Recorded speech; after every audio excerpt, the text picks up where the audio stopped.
प्यारे दोस्तों, ये कहानी एक अंगपुर नामक जंगल की है, जहाँ पर एक बूढ़ी कोमल चिड़िया रहती थी। कोमल चिड़िया का एक आम का बाग था, लेकिन कोमल चिड़िया बहुत ज्यादा बूढ़ी हो चुकी थी, जिसके कारण वे अपने बाग का ख्याल नहीं रख पाती थी। इसीलिए वे फैसला करती है कि वे अपना बाग बेच डालेगी। उसी जंगल में एक मीनू चिड़िया और उसका दोस्त मानव चिड़ा भी रहते थे। मीनू चिड़िया और मानव चिड़ा के बीच में काफी गहरी दोस्ती थी। उन दोनों को अभी ही पता चला था कि कोमल चिड़िया अपना बाग बेच रही है। दीदी चिड़ी, तुम्हें पता लगा क्या? वो कोमल चिड़िया अपने आम का बाग बेच रही है। क्यों ना हम भी बाग खरीद लें? अरे हाँ हाँ, क्यों नहीं, जैसा तुम बोलती हो मैं तो हमेशा वैसा ही करता हूँ। चलो हम लोग चलकर कोमल चिड़िया से बात करते हैं। ऐसा कहकर वे दोनों वहाँ से उड़ते हुए कोमल चिड़िया के पास आ जाते हैं। फिर वे दोनों थोड़ी देर उस कोमल चिड़िया से उसके बाग के बारे में बात करते हैं और थोड़ी ही देर के बाद वे लोग वे बाग को खरीद लेते हैं।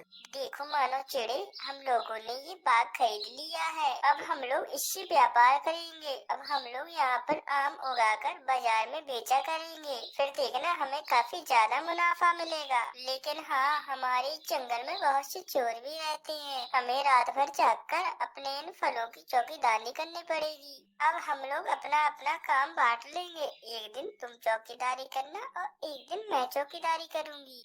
अरे हाँ हाँ मीनू चिड़िया, क्यों नहीं, जैसा तुम कहती हो हमेशा मैं तो वैसा ही करता हूँ। फिर ऐसे ही पहली रात मीनू चिड़ी अपने फलों की चौकीदारी करती है। पूरी रात मीनू चिड़िया जागकर अपने आमों पर नजर रखती है। इसी तरह अब अगली रात मानव चिड़ा की चौकीदारी करने की रात होती है। मानव चिड़ा थोड़ा सा आलसी था। मानव चिड़ा कुछ देर तक तो चौकीदारी करता है, लेकिन थोड़ी ही देर में उसे नींद आ जाती है और वह सो जाता है। मानव चिड़े के सो जाने के बाद उस बाग में एक कालू कौवा आता है और भी कालू कौवा वहाँ से आम चुरा कर ले जाता है। सुबह होने पर जब मीनू चिड़िया अपने बाग में आकर देखती है तो उसे अपने बाग में कुछ आम कम दिखते हैं। दीदी मानो चिड़े, ये क्या हो गया है? ये आम कहाँ पर चले गए? क्या तुमने रात में चौकीदारी नहीं करी?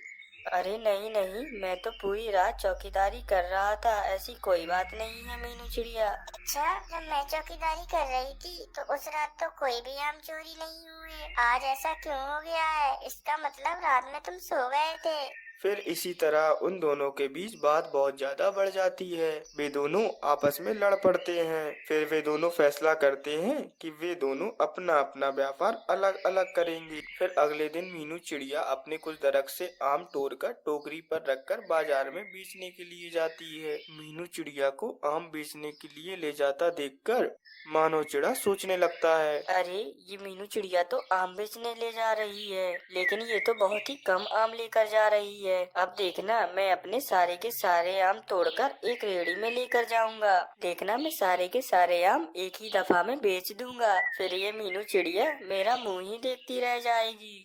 यही सोचकर मानव चिड़ा अपने सारे के सारे आम तोड़कर एक रेहड़ी पर डाल देता है। मीनू चिड़िया एक टोकरी में आम लेकर बाजार में बेचने आई होती है और मानव चिड़ा पूरी आम से भरी रेहड़ी लेकर बाजार में खड़ा होता है। मानव चिड़े की रेहड़ी अभी नई नई लगी थी, जिसके कारण मानव चिड़े के आम अभी नहीं बिच रहे थे। दूसरी तरफ मीनू चिड़िया ने तो अपने कम ही आम तोड़े थे, जिसके कारण थोड़े बहुत आम तो मीनू चिड़िया के आराम से बिच गए थे। मानव चिड़े के आम न बिकने के कारण धीरे धीरे खराब होते जा रहे थे। फिर क्या था, मानव चिड़ा अपने सड़े हुए आम को देखकर उसे एहसास हो जाता है, अरे ये सब मेरे आलसीपन की वजह से हुआ है। मैंने ये सोचा मैं सारे आम एक ही साथ तोड़कर एक ही साथ बेच दूंगा। रोज रोज मुझे मेहनत नहीं करनी पड़ेगी। लेकिन आज मेरे सारे आम सड़ गए, वो भी सिर्फ मेरी आलसीपन की वजह से। और तो और मेरी ही गलती थी। मैं ही रात में सो गया था, जिसके कारण आम चोरी हुए थे। फिर भी मैंने मीनू चिड़िया से लड़ाई कर ली।